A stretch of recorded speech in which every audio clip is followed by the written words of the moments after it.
I'll start with Naveen Chandra.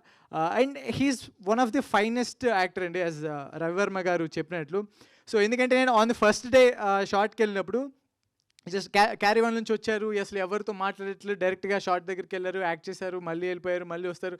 First 2-3 days అదే మేము ఉంటుంది ఏంటి ఏదో తేడాగా ఉంది అని అనుకున్నట్లు ఐ ఫెల్ట్ చాలా ఇదిగా. బట్ దెన్ అర్థమైంది he was always being in the character అండి. నేను వెళ్ళి స్టోరీ చెప్పినప్పటి నుంచి మూవీ అయిపోయేంత వరకు he didn't laugh.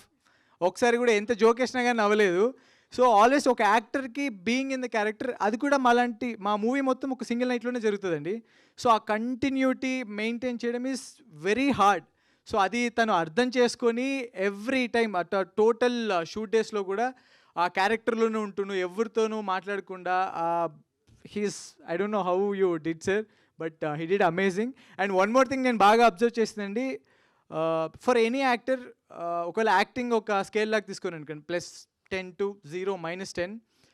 So it's always easy to play any extremes of scale అండి.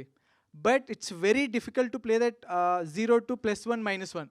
And he's the only actor I think he can play that subtleness ఉంటుంది చూసారండి. Movie starting నుంచి ఎండ్ వరకు he was in that zone 0, +1, -1. So it is amazing thing sir. I don't no అది ఎందుకు ఇంతవరకు మనం స్క్రీన్స్లో నవీన్ చంద్ర గారిని అలా యూస్ చేసుకోలేదో అర్థం అవ్వలేదు, but I will use it sir. So